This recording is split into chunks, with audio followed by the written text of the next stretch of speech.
Bentornati, seconda parte di Rai Lega Pro. Iniziamo a vedere subito i risultati e la classifica della seconda divisione con il girone A.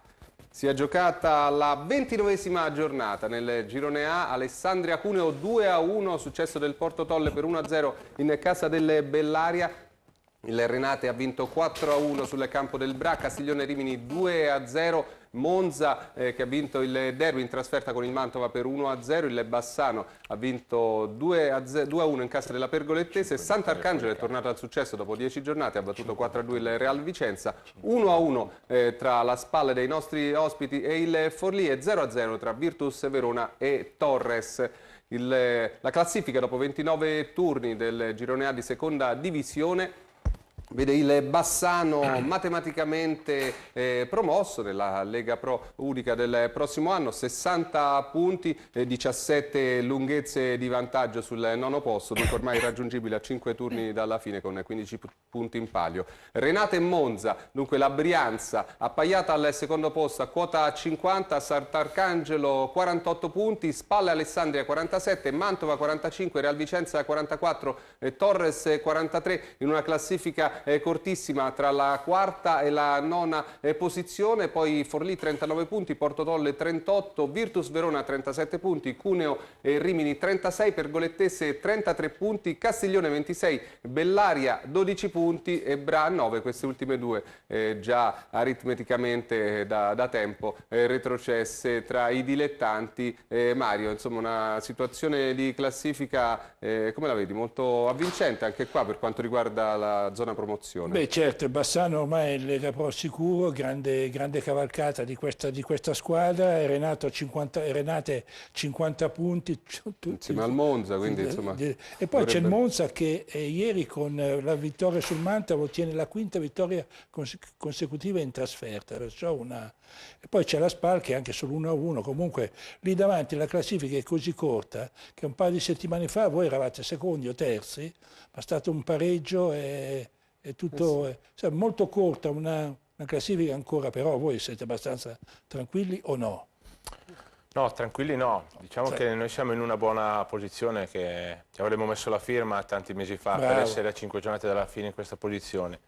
Tranquilli no, perché il girone di ritorno abbiamo trovato tutti, la Torres che sta facendo un cammino incredibile, ha alzato un po' la quota promozione e quindi è ancora tutto da giocare. È chiaro che adesso squadre come Monza e Renate, lo stesso Sant'Arcangelo sono già un pezzo in là, le altre se la devono sudare, fermo restando che noi siamo fiduciosi perché comunque 4 punti di vantaggio a 5 giornate dalla fine non sono poche e poi siamo fiduciosi perché se a 5 giornate dalla fine siamo in questa posizione vuol dire che la squadra ha dei valori e comunque è in grado di confermarli anche in queste ultime giornate. Siete anche a un punto dalla quarta però, perché lì la classifica è così corta. Sì, è una classifica cortissima. Avete fatto una rimonta strepitosa, poi vedremo anche il pareggio di ieri, però è vero quello che diceva Mario, eravate risaliti fino addirittura al secondo posto, adesso 2 pareggi di fila in una classifica cortissima. La Spal ha avuto un inizio un po' sfortunato, io sono subentrato dopo l'8ª giornata, aveva fatto 8 punti in 8 partite, con un inizio un po' sfortunato perché aveva vinto la prima Renate, sospesa per l'infortunio dell'arbitro, aveva vinto praticamente in casa col Monza, raggiunta al 94esimo, quindi ha avuto un inizio un po' fortunato. 5 pareggi, una vittoria e 2 sconfitte, se non ricordo male, nelle prime 8 Poi il cambio da quando abbiamo onestamente fatto bene, perché dall'8ª giornata in poi c'è solo il Bassano che ha fatto più punti di noi.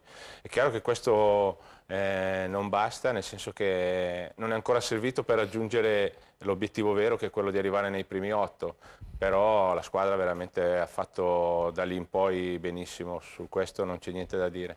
Teme un po' di stanchezza per il rush finale, per aver dovuto tirare inevitabilmente la volata troppo presto perché avevate da rimontare. È chiaro, la stanchezza comunque adesso c'è per tutti perché questo campionato qui, a parte a livello fisico, è veramente snervante a livello mentale perché non c'è una giornata di riposo, ogni partita è una finale.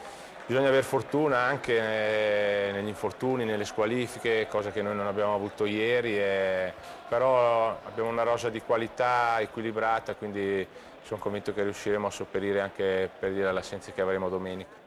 Domenica potrebbe essere un turno decisivo, no? Perché avete uno scontro diretto in trasferta contro il Real Vicenza. La Torres, me lo ricordava prima lei stesso, ospiterà la Pergolettese che ha dato del filo da torcere ieri al Bassano. Come vedremo però, insomma, potrebbe aver ma ogni mollato. giornata nel nostro campionato è così. Venerdì sera c'è anche un anticipo Alessandria-Mantova, che è una partita, uno scontro diretto importantissimo, quindi ogni giornata ci sono sempre, con una classifica così, 2 o 3 scontri diretti, quindi per questo la classifica ogni giornata cambia. E allora stravolgiamo un pochino la scaletta, andiamo a vedere il pareggio tra Spal e Forlì che hanno impattato 1-1, proprio lo stesso risultato della gara d'andata. Vediamo. Alla Spal non basta il 18° gol stagionale di Varricchio, adesso secondo in classifica canoniere alle spalle di Alessandro del Real Vicenza, per battere il Forlì che dal proprio canto può recriminare di aver sprecato più di 40 minuti di superiorità numerica. Il pomeriggio emozionante di Ferrara, che alla fine sarà pure polemico, comincia prima del fischio d'inizio, quando tutto lo stadio si commuove al ricordo di Nando Donati, centrocampista spallino degli anni 70, quelli del presidentissimo Paolo Mazza, al quale il comunale è intitolato, scomparso il 13 marzo scorso. Dopo il salvataggio di Menegatti sul destro di Docente, la Spal passa al nono del primo tempo. Varricchio sfrutta al meglio l'assist in tuffo di Lazzari, spedendo a rete alle spalle di Tonti il pallone dell'1-0. Il destro alto di Personet, lanciato da Capellupo, è l'ultimo sussulto spallino del primo tempo. La ripresa infatti mostra il lato peggiore della Spal, incapace di gestire il vantaggio, soprattutto in netta difficoltà sul piano fisico. La svolta della gara al 32esimo, Gianni, in disperato recupero, atterra Melandri, lanciato a rete da un lungo suggerimento di Sejas. L'arbitro Serra concede il rigore ed espelle il difensore biancazzurro. Evangelisti, al secondo tentativo, trasforma il penalty dell'1-1.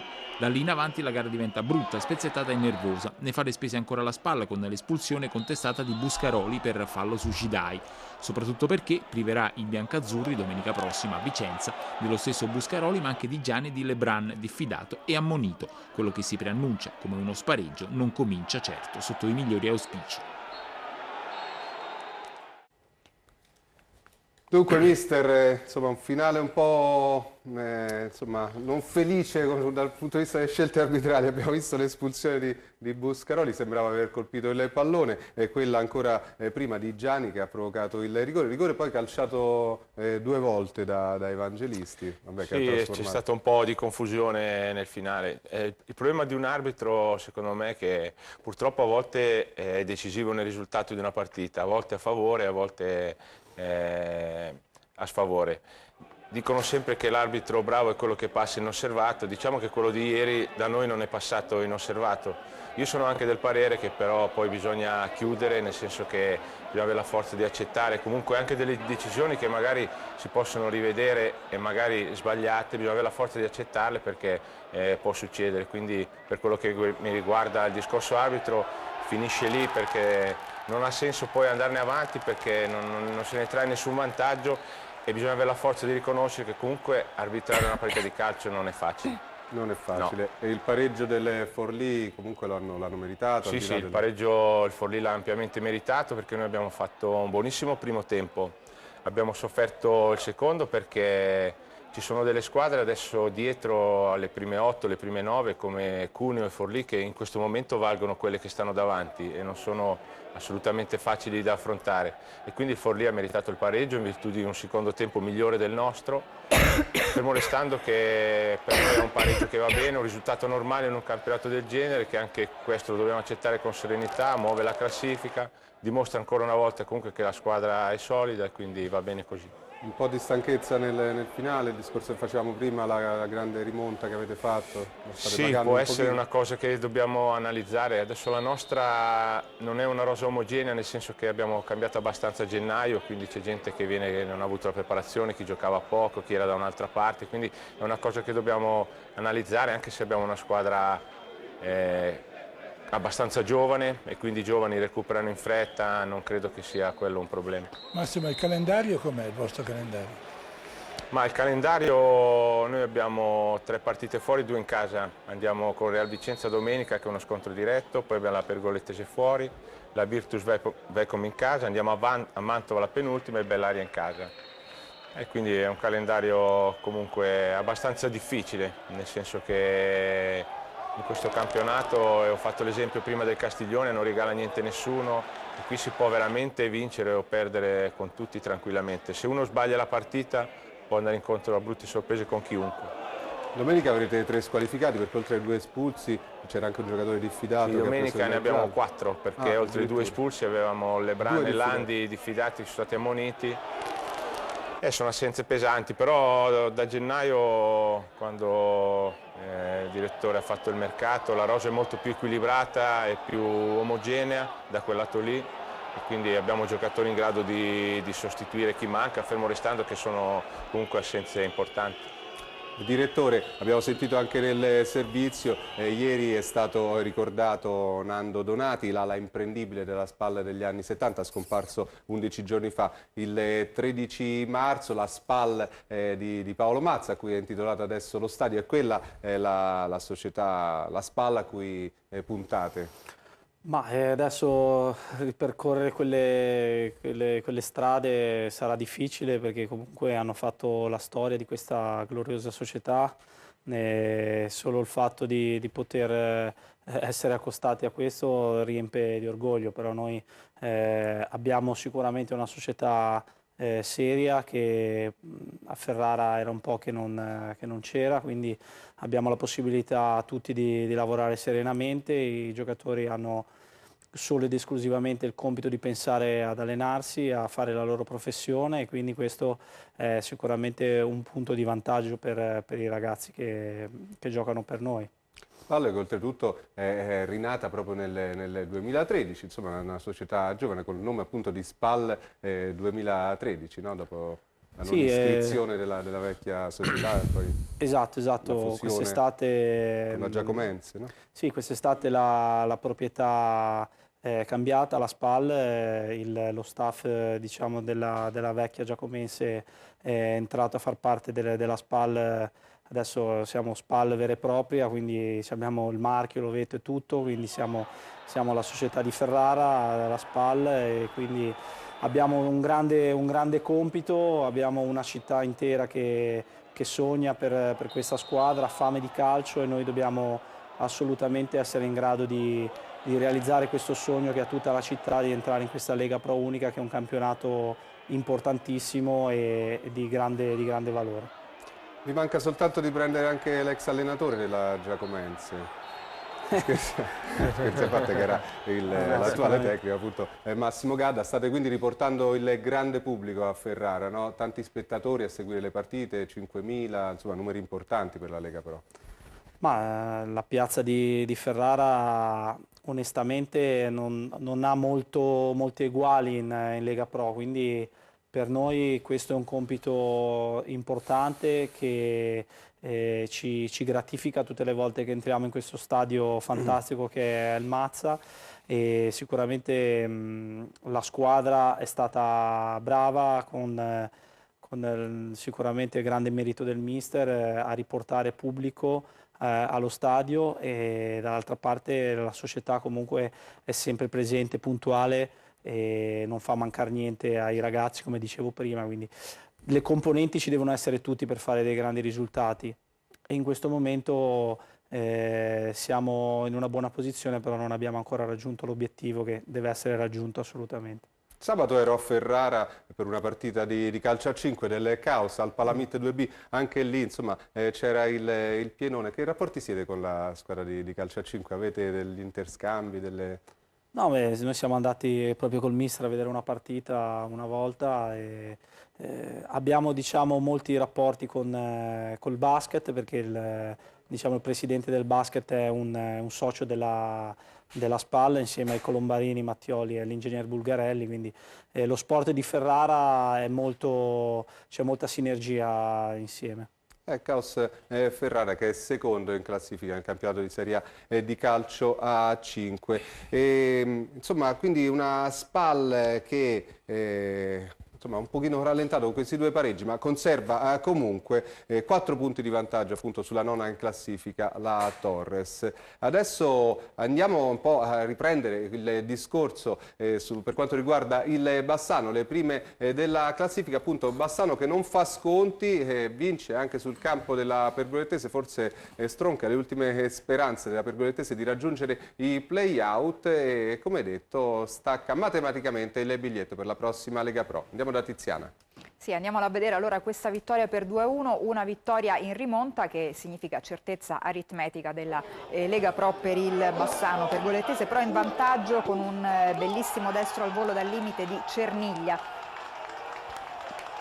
Ma altrettanto bello è il destro di Iocolano che vale il pareggio dopo il primo tentativo che stiamo vedendo di Toninelli che viene respinto. E un altro grande destro dalla distanza, quello di Proietti, vale i 3 punti e come detto la promozione aritmetica. Anche il Renate vince consolidando il secondo posto sul campo del Bra, va in vantaggio grazie a un autorete di Rossi sfortunato sul tiro di Florian. Il raddoppio arriva con Riva, sinistro di prima intenzione dopo la respinta di Prizio. E prima dell'intervallo Florian sigla la sua doppietta personale con un sinistro potente sotto l'incrocio dei pali. In avvio di ripresa poi accorcia le distanze Fumana lanciato da Tettamanti, un bel diagonale, e proprio allo scadere ristabilisce invece le distanze Gualdi piombando sul secondo palo in sforbiciata. Al secondo posto resiste anche il Monza che vince a Mantova grazie al colpo di testa di Zullo in apertura di ripresa. E al quarto posto invece sale il Sant'Arcangelo 4-2 sul campo del Real Vicenza che va in vantaggio sul rigore realizzato dal capocannoniere del torneo Alessandro. Su una punizione battuta velocemente se ne va Pasi che entra in area e batte Tomei con un diagonale a mezza altezza ed è 1-1. Ospiti in vantaggio poi 2 minuti dopo con Graziani liberatosi sul filo del fuorigioco a centro area. Momentaneo pareggio del Real Vicenza in avvio di ripresa, Nardi perde il pallone in uscita sul cross di Alessandro e Torri ne approfitta. Nuovo vantaggio ospite sul calcio di rigore che Pasi si procura e poi realizza. E nel finale arriva il definitivo 2-4 con Mariani, facile facile, sulla corta respinta di Tomei. A te Fabrizio. Mister, il Sant'Arcangelo è tornato a vincere dopo 10 giornate nelle quali non vinceva, forse aveva tirato i remi in barca un po' troppo presto. Sì, il Sant'Arcangelo ha fatto un girone d'andata incredibile. Mostruoso. Sì, diciamo che è riuscito a vivere un po' di rendita e riuscire ad ammortizzare un po' questo periodo negativo che ha avuto senza vittorie ed è bastata poi ritrovare una vittoria per rimettere in sesto la classifica che è sempre stata comunque per loro positiva, quindi hanno avuto la fortuna e la bravura di fare veramente un girone d'andata sopra le righe e sono ad un passo dalla Lega Pro Unica. Mario, invece il Bassano non molla, 6 vittorie nelle ultime 7 giornate, la matematica certezza della promozione insomma, nella prossima Lega Pro Unica è arrivata soltanto ieri, ma insomma già ormai era acquisita da tempo, eppure non ha concesso nulla a nessuno, neanche ad avversari più motivati. Si dice che vincere aiuta a vincere, credo che quando sei abituato a vincere c'è una grande squadra e vinci, vai e vinci perché nel tuo DNA il campionato sono dei mostri, praticamente hanno la seconda a 10 punti di differenza, a 5 partite dalla fine sono già promossi, perciò credo che se il campionato è da incorniciare. Ora però, forse è arrivata, direttore, la matematica certezza, domenica giocano contro una vostra avversaria diretta, il Monza, temete un calo di tensione, di concentrazione inevitabile ora per il Bassano? E quindi una vittoria magari del Monza che... Ma al di là del fatto che sono convinto che la SPAL deve pensare a se stesso, quindi non deve stare lì a guardare cosa farà questo o quell'altro. Poi se mi fai la domanda specifica ritengo che il Bassano abbia veramente un allenatore che riesce a motivare molto la rosa. È una squadra giovane, quindi dà atto anche questo il grande campionato che sta facendo, quindi sono convinto che fino alla fine cercheranno di motivare la squadra per raggiungere sempre più punti possibili. Bassano, che con le 2 reti segnate ieri alla Pergolettese ha agganciato in testa alla classifica del miglior attacco della seconda divisione, anzi di tutta la Lega Pro, il Mantova con 52 gol. Mantova che appunto nonostante il suo attacco super non è riuscita ad andare a segno contro il Monza, ha perso il derby, ma comunque appunto ha 52 reti all'attivo in 29 giornate, miglior attacco di tutta la Lega Pro, insieme alla capolista Bassano. La nostra Tiziana Alla è andata proprio a Mantova a scoprire il segreto della squadra virgiliana. Vediamo. Non si guarda tanto per il sottile, non è il momento di farlo, perché l'alternativa è secca: proseguire nel cammino di rinascita o ricadere in un limbo estraneo alla passione di una piazza esigente. Il Mantova deve far parte della C unica, perché solo da lì si potrà tentare di impostare un futuro di ambizioni crescenti. Lo sa bene la squadra che dopo la falsa partenza e il cambio di rotta tecnico e dirigenziale sta risalendo la classifica, trascinata da un attacco che spicca nell'intera Lega Pro. Diciamo che siamo partiti non come ci aspettavamo e questo ha fatto sì che un attimino certe cose che sembravano scontate non fossero più così. Però adesso che ci conosciamo meglio, perché ricordo che è una squadra completamente nuova sia a livello societario che a livello di giocatori, quindi ci abbiamo messo un po', ma adesso abbiamo preso la strada giusta e non vogliamo fermarci. A livello realizzativo sicuramente la stagione migliore per me.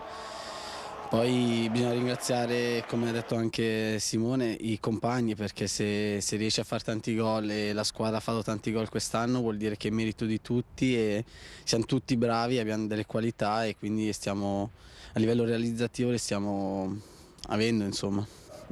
Il problema è che troppo spesso questa squadra non riesce a far tesoro dei gol segnati, perché la difesa è una delle più battute. Questa è comunque una squadra costruita per fare un gioco offensivo e su questo non ci sono dubbi.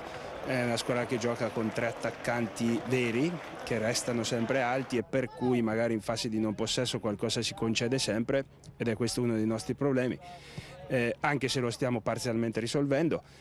Sì, sarebbe facile, sempre facendo un gol più dell'avversario. E anche dalla dirigenza arriva l'invito a volare alto. L'obiettivo, ripete il direttore sportivo, deve essere il secondo posto. Abbiamo la consapevolezza di avere una squadra che dal punto di vista qualitativo non è inferiore a nessuno, quindi onore al Bassano che ha avuto una continuità straordinaria e che legittimamente ha preso il largo, però vogliamo provare ad arrivare davanti a tutte le altre perché riteniamo che questo è nelle nostre corde e anche nel lavoro quotidiano credo che allenarsi ad essere competitivi sia una prerogativa delle grandi squadre. Vi aspettavate un campionato del genere da parte del Mantova? Era una protagonista attesa di questo? Sì, io sono d'accordo con quello che diceva il direttore, è una delle squadre a livello qualitativo migliori di questo campionato. Pagano un inizio un po' così, hanno dovuto risalire un po' la china, però alla fine sono in lotta come tutti per questi primi 8 posti, quindi forse per quello che hanno come qualità di giocatori potevano fare qualcosa in più, però ripeto, sono lì, hanno tutte le carte in regola per arrivare alla Lega Pro Unica. Direttore, voi ovviamente siete più che soddisfatti del vostro Varricchia, abbiamo detto prima 18 gol, però certo il Mantova tra Floriano 17 gol e Massini 12, quasi 30 gol, 29 gol in 2. No, sicuramente Masini è un giocatore importante, era a Catanzaro, un giocatore che ha fatto la Lega Pro a Lucca, quindi un giocatore forte. Floriano invece l'anno scorso mi ricordo che lo vidi alla Pistoiese, è un giocatore importante, una punta esterna, è stato molto bravo l'ex allenatore, direttore Pelliccione a prenderlo e comunque è un giocatore di grande rapidità. Il Mantova è sicuramente una squadra forte, però il campionato nostro veramente ha grande equilibrio perché ci sono 10 squadre, perché ci metto dentro anche il Forlì che più o meno si equivalgono, quindi fino alla fine ci sarà da lottare per tutti per ottenere i primi 8 posti. A testimonianza del valore della seconda divisione, in particolar modo del girone A, c'è il Monza che è arrivato in finale di Coppa Italia di Lega Pro, anche se la gara d'andata è andata male contro la Cremonese, la sconfitta al 92esimo. No, c'è ancora il girone la partita di ritorno, hanno perso praticamente all'ultimo secondo 1-0, sicuramente è un risultato che favorisce la Salernitana, però una partita ancora aperta. Certo, a Salerno ci sarà tanto pubblico, non sarà una partita facile, però sul piano del risultato, nel calcio mai dire mai, insomma, alla fine secondo me è ancora una partita aperta, anche se chiaramente per il risultato acquisito a Monza la favorita è la Salernitana. Bene, e invece andiamo da Tiziana Alla per vedere l'ultima partita di questo girone, Alessandria-Cuneo, il successo per 2-1 dell'Alessandria. Proprio la squadra che mostreremo in diretta venerdì nell'anticipo, Alessandria che ospiterà il Mantova, squadra di cui abbiamo ampiamente parlato, ma comunque l'Alessandria ha battuto il Cuneo 2-1 facendo un bel salto. Una vittoria arrivata in rimonta dopo il bellissimo gol di Lauria, immediato però è quasi altrettanto bello il pareggio, cross di Mora, velo di Marconi e sinistro di Rantier a fil di palo. La rete decisiva arriva poi a metà ripresa e lo stacco vincente è di Sirri. E l'Alessandria che ospiterà il Mantova venerdì nell'anticipo della 30ª giornata, venerdì 30 marzo, gara che trasmetteremo in diretta su Rai Sport 1 a partire dalle 20:40. E ora